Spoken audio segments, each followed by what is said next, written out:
오늘 비트코인과 관련된 이야기로 다음 주제 준비하면 좋을 것 같습니다. 예빈님, 준비된 내용 전해주시죠. 네, 미국 의회가 계속해서 인프라 법안을 위한 그 투자 재원을 마련하기 위해 비트코인 가상화폐 연일 규제를 가하고 있는 상황입니다.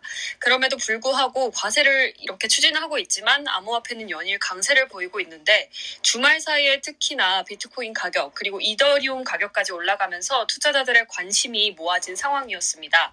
특히 가상화폐 시총 2위인 이더리움이 시스템 업그레이드를 단행하면서 낙관론이 고개를 들었습니다. 지난 5일 이더리움은 기능을 개선하는 업그레이드 작업인 런던 하드포크를 진행했습니다. 이를 통해 기존의 문제점으로 지적되어 왔던 수수료 구조 개선과 공급량 조절 등의 주요한 업그레이드가 이루어질 것으로 알려지면서 투자자들의 관심을 모은 겁니다. 한편 월가에서는 미국 의회가 암호화폐에 대한 과세를 추진하기 시작하면서 추가 상승에는 제동이 걸릴 거라는 가능성도 제기하고 있습니다. 다른 한편에는 그동안 가상화폐 약세론을 이어온 JP모건이 뉴욕 디지털 투자그룹과 함께 만든 펀드를 하나 추가하면서 총 6개 가상화폐 관련 펀드를 운용하고 있다는 소식을 전했습니다. 이에 대해 월가에서 유명한 가상화폐 비관론자였던 JP모건의 JP 다이먼 CEO가 다소 중립적으로 선회한 게 아니냐는 평가도 이어졌습니다. 한국은행은 8일에 디지털 혁신에 따른 금융 부분 패러다임 전환 가능성이라는 제목의 보고서에서 비트코인 등 민간 가상자산이 향후 법정 통화의 역할을 대체할 수 있을지 여부가 관심사라고 전하기도 했는데요. 이렇게 주말 사이에 있었던 가상화폐 랠리와 관련된 소식들 전해봤는데 앞으로 어떻게 흐름이 이어질지 또 가상화폐 얘기 한번 안 짚어볼 수가 없을 것 같습니다. 우리 선영님과 함께 얘기 나눠보고 가면 좋겠습니다. 자, 선영님. 네. 예. 자, 우리가 3만 달러 아래까지 내려가는 거 아니냐 막 걱정했던 때가 또 엊그제인데 스물스물 올라왔습니다. 지금 저항선 4만 5천 달러까지 돌파를 했는데요. 자, 이렇게 되면은 비트코인 다시 낙관론으로 돌아서는 건가요? 어떻게 보시는지요? 일단 잘 아시겠지만 저는 이제 이 가상화폐에 대한 기조는 계속 이제 좀 부정적인 기조를 좀 유지를 하는데 제가 이제 크라를 하면서 이제 비트코인을 우리가 많이 좀 다뤘잖아요. 근데 제가 부영님께서는 이제 비트코인 가지고 또 워낙 또 크게 성공을 하신 분이신데 저는 비트코인을 안 했는데 사실 저는 이제 제가 안 하는데 어떻게 여러분들한테 말씀을 드릴까라는 그런 생각이 좀 계속 있었어요. 그래서 제가 몇 주 전부터 계속 여러분들께 비트코인 공부를 좀 하고 있다. 그래서 저도 한번 투자를 조만간 해보겠다라고 했는데 제가 사실은 7월 말쯤에 조금 들어갔어요. 비트코인을 좀 매수를 해봤어요. 근데 정말 저는 운이 좋게도 이제 바닥에서 매수를 해서 지금 좀 수익이 좀 진행이 되고 있는데 일단 제가 이거를 투자를 하는 입장에서 이제 여러분들께 좀 설명을 드리는 게 맞잖아요. 아무래도 같이 하고 있으니까. 근데 제가 봤을 때는 이제 이 비트코인 같은 경우는 이제 뭐 많은 어떤 이 비트코인을 리딩한다는 그런 방송도 좀 들어봤는데 일단 말 같지도 않은 방송들이 대부분이고요. 저 주식과 비교해 봤을 때는 아무래도 이제 이 비트코인은 자체적으로 가지고 있는 펀더멘탈은 없잖아요. 뭐 기업처럼 이제 실적을 내는 것도 아니기 때문에 단순히 수급으로 올라가는 건데 저는 이렇게 생각을 해요. 이제 모든 투자 자산 지금 보면은 이제 미국도 부동산이 엄청나게 올라가고 있고 우리나라도 부동산이 많이 올라가는 가운데 이제 우리나라가 정부에서 제한을 시켜놓고 있는 그런 상황인데 시장에 돈이 많으면은 그 돈들은 희한하게 돈이 벌릴 수 있는 쪽으로 항상 투입이 되거든요. 항상.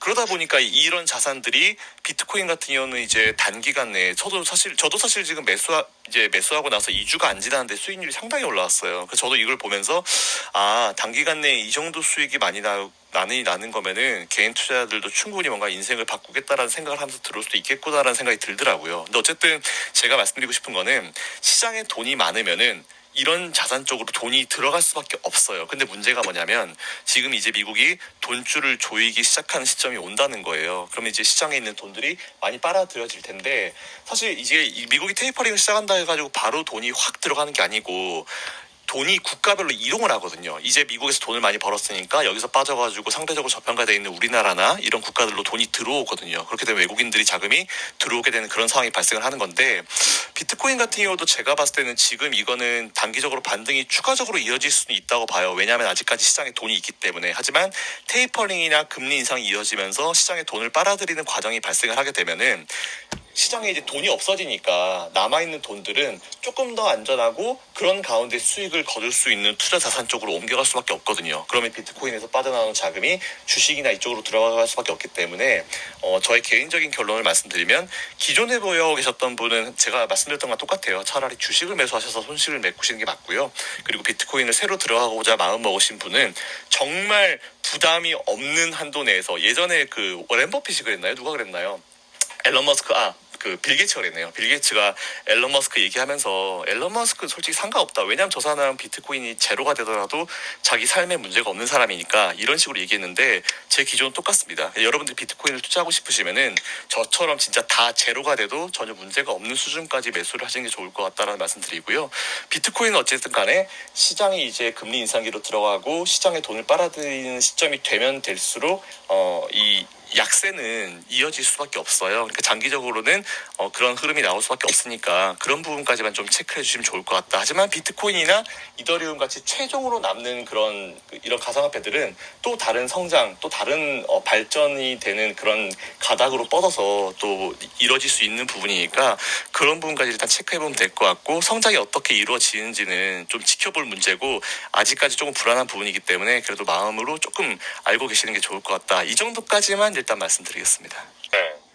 사실 중국의 비트코인 규제라든지 바이든 대통령의 인프라 법안 변수도 이 코인 시장에 가상화폐 시장에 굉장히 영향을 좀 많이 미쳤다고 생각이 되는데 전반적으로 조금 가라앉았던 이 비트코인 시세 변동이 쭉 다시 올라가는 모양새거든요.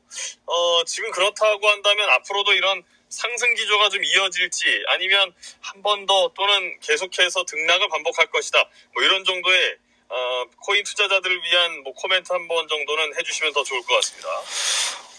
제가 비트코인을 한 2주, 한 3주 정도 투자하면서 제가 느낀 건 뭐였냐면은, 제가 처음 주식 투자할 때 이제 코스닥 시장이 사실 되게 생각이 많이 났어요. 이제 코스닥 시장도 처음에 이제 딱 생기고 나서, 처음에 진짜 난리였었거든요. 왜냐면은, 정말 이제 뭔가 이제 규정에 대한 부분도 지금보다는 이제 많이 좀 허술했기 때문에, 상장된 기업들이 문제도 좀 많이 일으키고 그리고 주가에 대한 어떤 조작도 굉장히 많이 이루어졌던 시점이 그 시점이었어요. 근데 이게 10년, 20년, 30년 이렇게 쭉쭉 가면서 이제 계속 시장이 강화되고 안정화되고 하고 정말 순수히 좋은 기업들만 이제 남는 그런 상황이 만들어지고 있는데 가상화폐 시장 전반적으로 보더라도 제가 봤을 땐 그렇게 될 가능성이 커요. 그러니까 최근에 보면은 이제 좀 소규모의 코인들은 많이 상장 폐지가 되고 있는 그런 상황이잖아요. 근데 이더리움이나 아니면은 이제 비트코인 같이 큰 가상화폐들은 그래도 살아남고 있거든요. 여기서 중요한 건 뭐냐면은 그런 화폐들이 어떤 식으로 사용이 되고 어떤 식으로 또 새로운 분야로 이제 개척이 되느냐 사실 그게 되게 중요한 것 같아요. 근데 어쨌든 다른 화폐에 비해서는 이게 좀 그쪽으로 뻗어나갈 가능성이 좀 있긴 있는데 여기서 또 문제가 뭐냐면 각국이 중앙은행이 또 디지털 화폐를 또 만든다는 부분 그리고 각국이 제한을 한다는 부분인데 사실 솔직히 말씀드리면은 국가 차원에서 이제 전 세계적으로 나서서 이제 제한을 하는 어떤 산업은 성장하기가 사실 쉽지는 않아요. 사실은 그건 맞긴 맞거든요. 그래서 이런 부분까지 여러분들이 감안하셔가지고 투자를 너무 이쪽으로 몰빵하시는 거는 저는 굉장히 반대고요. 차라리 정말 지금 우리나라 주식시장 괜찮거든요. 그러니까 주식 쪽으로 매수를 하셔서 손실을 커버하는 쪽으로 하시는 게 저는 좋을 것 같다라고 다시 한번 좀 진짜 정말 진심을 담아서 여러분들께 좀 조언을 드리고 싶습니다.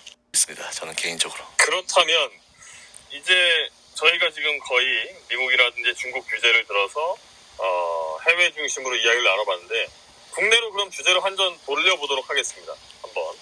예를 들면 이제 9월이면 특검법도 시행이 되고 이렇게 규제의 움직임들이 저희는 이미 지난 2월 달부터 이 코인 시장이 어떻게 된다에 대해서 꾸준히 선영 부영님과 쭉 짚어오지 않았겠습니까?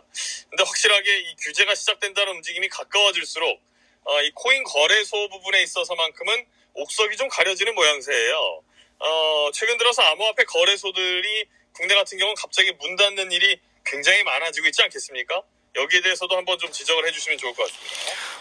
네, 사실 그런 과정도 저는 앞에서 설명드린 대로 이제 이 시장이 성장하는 처음에 이제 성장통이라고 좀 보시면 될 것 같아요. 이제 어떤 분야든지 사실 다 마찬가지예요. 처음에 이제 어떤 새로운 산업이 나오게 되면은 이제 또 그렇잖아요. 이제 이 사업이 잘 된다더라 그러면은 어중이 떠중이들 막 다 들어오거든요. 근데 어중이 떠중이들이 들어오다가도 딱 한 번 쫙 거치는 그런 첫 번째 조정 시점이 항상 있어요. 모든 산업이나 모든 어떤 사업 아이템도 마찬가지고 저는 그래서 이제 가상화폐 쪽은 그런 거라 좀 보고 있고요.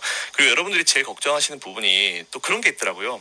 이제 중소형 이제 작은 자잘한 그 가상화폐들이 상장 폐지가 되니까 비트코인이나 뭐 비트코인도 이더리움도 그렇게 되는 게 아니냐 이렇게 걱정하시는 분이 되게 많은데 그러기에는 비트코인이나 이더리움이 덩치가 너무 커졌습니다. 그래서 우리나라 정부 당국도 사실은 규제를 하고 이렇게 만드는 과정이 너무 불확실하고 그리고 우리나라가 옛날에 이제 금융 실명제를 했었잖아요. 그로 인해서 이제 좀 부분 부정적인 부분도 있었지만 사실은 지금 보면 굉장히 긍정적인 효과가 굉장히 많았잖아요. 근데 어쨌든 이런 자금들이 정부의 입장에서는 이런 자금들이 이제 암 시장에 있으면 안 된다는 거죠. 블랙마켓에 있지 말고 나오라는 거죠. 그래서 그거의 어떤 과정이라 보시면 될 것 같고 이런 과정이 진행됨으로써 불법적인 요인이 있는 거래소나 아니면 그런 화폐들은 다 상장 폐지가 되고 그리고 남아있는 화폐들은 오히려 근데 여러분들은 남게 되는 그런 화폐에 대해서는 그래도 한번 정부의 어떤 인증은 아니지만 정부의 어떤 이런 걸음망을 한번 걸렀다라는 부분을 여러분들이 좀 체크하실 수 있을 것 같아요. 그래서 저는 이것도 예전에 앞에서 말씀드린 대로 코스닥 시장이 처음에 나왔을 때 그런 흐름이랑 비슷할 것 같고 오히려 이런 것들이 나와주면서 이제 좀 많이 걸러지는 정부 차에서 걸러지는 그런 계기가 될 수 있을 것 같고요. 그리고 여러분들이 걱정하시는 것처럼 막 비트코인이 상패가 된다, 이더리움이 상패가 된다. 정부 입장에서 그렇게 강하게 못해요. 왜냐하면 덩치가 크고 많은 국민들의 이권이 있기 때문에 그렇게 강하게는 못하니까 그런 걱정까지는 안 하셔도 된다라는 말씀까지만 드리겠습니다. 네. 자, 이렇게 해서 암호화폐 또 비트코인, 이더리움 이야기까지 함께 전망을 나눠봤습니다.